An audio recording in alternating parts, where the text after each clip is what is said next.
Internacional ganha em um jogo bem atípico contra o Maracanã. Sobre isso que a gente vai falar após a vinheta.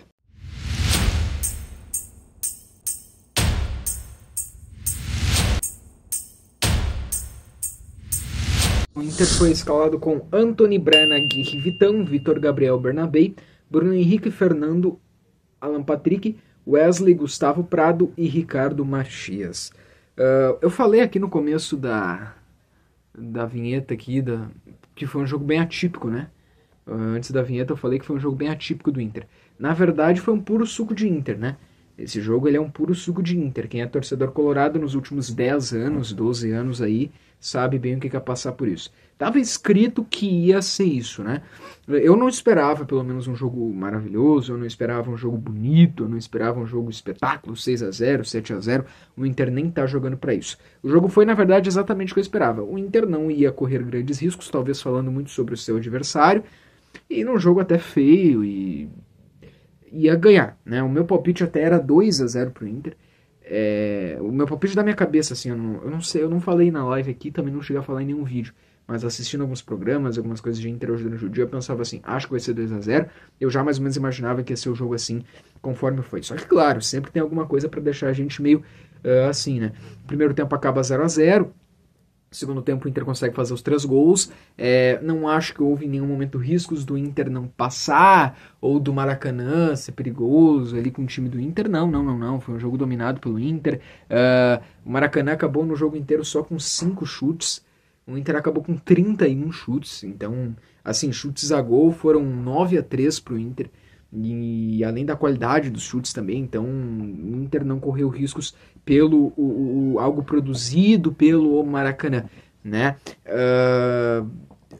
Então o Inter teve um domínio total de jogo, o Maracanã retrancado, todo recuado, e era um Inter que precisava criar, o que talvez no primeiro tempo foi um grande adversário para o Inter, que tem dificuldades de criar, né? Assim, atípico porque o Inter perde 3 pênaltis. Só que nessa do perder 3 pênaltis, eu acho que vai naquilo do jogo também, tá? Eu acho que inevitavelmente entra a questão da pressão do jogo, que o Inter não estava pressionado por esse jogo.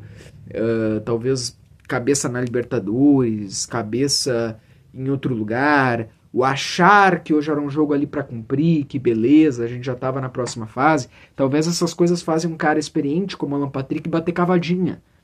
Talvez essas coisas fazem um cara como Wesley chutar o rebote do jeito que chutou, né?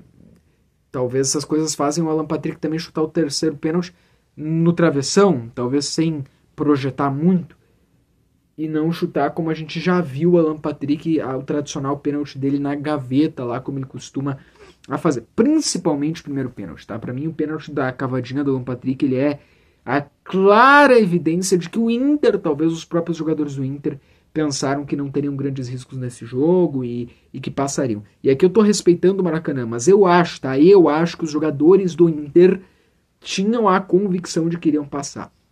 E talvez jogaram meio com o pé atrás, aquela coisa de, não, uma hora a gente vai fazer o gol, talvez já preocupados com a decisão que o Inter tem de Libertadores para a próxima semana.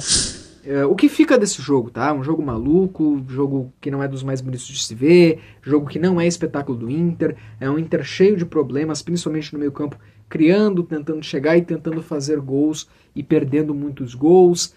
Tem 3 pênaltis perdidos do Inter, para mim muito por causa dessa displicência, ou de pensar que já tá garantido e pensando talvez em final de Libertadores, entre aspas, a final de Copa do Mundo que vai ter que fazer na Libertadores contra o Bahia, apesar do empate ser Inter, talvez o mau momento no Brasileirão, sabe, as dificuldades, talvez o jogador também com medo de lesionar foi com o pé um pouco assim, mas em nenhum momento um jogo que perdeu o domínio do Inter, mas não foi um jogo bonito, foi um jogo feio de se ver, de muitos gols perdidos, de raiva e estresse em muitos momentos, mas não longe do que a gente pensou que seria. Só que a qualidade do Inter sobre o Maracanã não é discutida.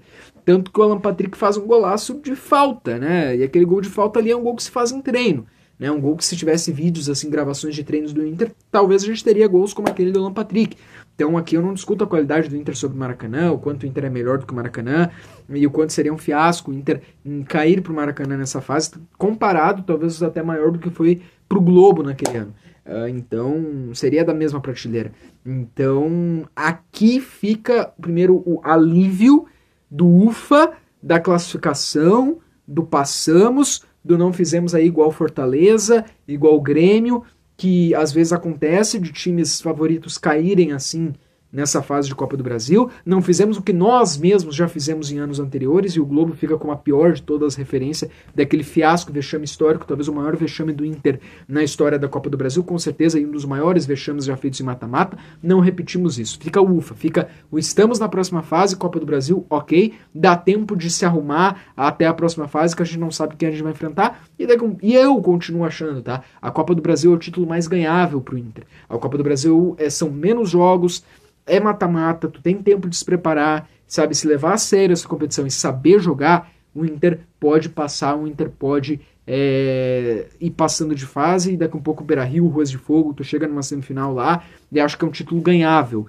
é muito mais que o Brasileirão, que já vai ficando muito distante, e a Libertadores é complicado, né, porque ainda que passe agora do Bahia, tem oitavas, tem quartas, é muito mais truncada, e daqui a um pouco uma Copa onde Palmeiras e Flamengo podem dar mais pressão, e eu acho que o Inter é um postulante, mas não está entre os... Eu acho que tem times à frente do Inter. Aliás, o Flamengo está numa fase complicada, mas mesmo se o Flamengo sair, eu acho que ainda tem times à frente do Inter na Libertadores, pelo menos até esse momento do que o Inter vem jogando. A Copa do Brasil já é mais, né? Acho que é mais ganhável pro Inter, ainda que o Inter esteja numa melhor fase pro Libertadores, acho que é mais ganhável a Copa do Brasil. Então, Copa do Brasil, ufa, beleza, ganhamos de 3-0, fizemos ali a obrigação, né? Pra quem não olhou o jogo vai ver como é que foi lá o Inter. Ah, não, o Inter 3-0, beleza, não ficou vergonhoso pra nós, ficou bom, e o rival foi eliminado, que dá um alívio maior sobre tudo isso. Ok, agora outras coisas do que a gente viu do jogo, né? Bernabé atacando, é bom, Bernabé deveria ser ponta, Bernabé deveria ser um ponta, que tal? Porque defendendo ele tem problemas, né? O Inter defendendo pelos lados tem problemas. Agora eu vou falar de problemas, alguns que a gente viu hoje, que não afetaram na partida hoje, que não colocaram em risco a classificação de hoje. Mas quem olhou sabe que pode afetar na quarta que vem contra o Bahia, pode afetar em longo prazo se não for corrigido. Essas laterais do Inter, cara, preocupa bastante. Bernabé para defender preocupa muito. Meio campo do Inter, né? O Inter sente faltas ali no meio campo. Quem dera tivéssemos robôs, quem dera tivéssemos Fernandos duplicados, porque o Fernando falta um companheiro ali para ele naquela área gigante, tá? Falta criação, o Inter tem bastante dificuldade ali naquele meio campo. A falta que faz um Wesley, né, que a gente já teve. O Ricardo Matias é bom, mas não basta só ele, né? Precisa ser melhor servido de pontas, laterais para defender também, e meio campo a criação. O Inter tem muitos problemas nessa questão de criar, de atacar, o que me dá um grande medo se o Inter sair perdendo por 1-0 em algum jogo decisivo de mata-mata, seja Libertadores, seja Copa do Brasil, tá? Dá um certo medo.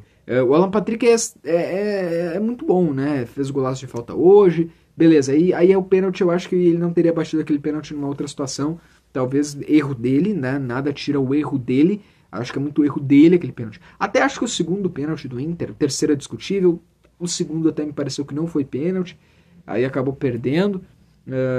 Mas bom também, né? Daqui um pouco se faz, vamos dizer que estão ajudando o Inter não precisou de pênalti para passar e fazer 3-0, porque o Inter é melhor que o Maracanã.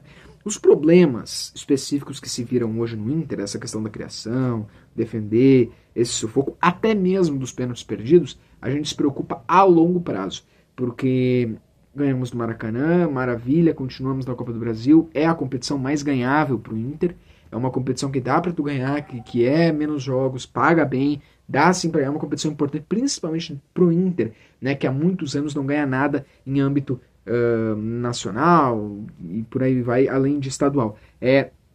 E o Inter confirmou, não fez fiasco, isso é muito bom. Parece que é nada além da obrigação, mas para quem já passou pro fiasco sabe quanto é muito bom. E beleza, ganhou de 3-0, o gol do Alan Patrick só ressalta a qualidade e superioridade do Inter sobre o Maracanã. Mas ficam esses problemas, ficam esses pontos. Fez a criação, sabe? Me preocupa se, tomara que não, Deus o livre, mas se sair perdendo contra o Bahia para buscar, me preocupa. Então ainda ficam algumas preocupações a longo prazo, alguns problemas que a gente viu no jogo de hoje, que em outras situações, talvez até futuramente na Copa do Brasil, tem que ter esse cuidado para repetir. tá? A ponto de que eu não sei, o Inter joga contra o Sport domingo. Olha, é um jogo que não tá também para ser dos mais bonitos, mas é um jogo que o Inter tem que ganhar. O Sport é lanterna. E se o Inter não ganhar, o Inter corre riscos de entrar na zona do rebaixamento. Precisa ganhar esse jogo, mas quarta-feira tem que ser o jogo para retomar maior a confiança. Quarta-feira tem que ser o jogo para retomar a confiança na temporada e também para sanar esses erros. O Inter poderia fazer um jogo na quarta-feira onde não mostrasse esses erros, tá? Algumas ainda preocupações que precisam ser corrigidas pelo Roger para quarta-feira. Mas beleza, tá? Não vamos ser aqui os mais pessimistas do mundo, porque classificamos e estamos nas oitavas da Copa do Brasil, tá bom? Pelo menos nessa questão foi cumprido, e aí tomara que o Roger consiga ver essas questões que ainda precisam ajeitar para fazer o futebol do Inter ser melhor, porque hoje foi um 3-0 em que o Inter ganhou, e o Inter não teve aquele volume que tinha no Gauchão, né? Não é ainda aquele Inter do Gauchão, tá bom? Mas classificados.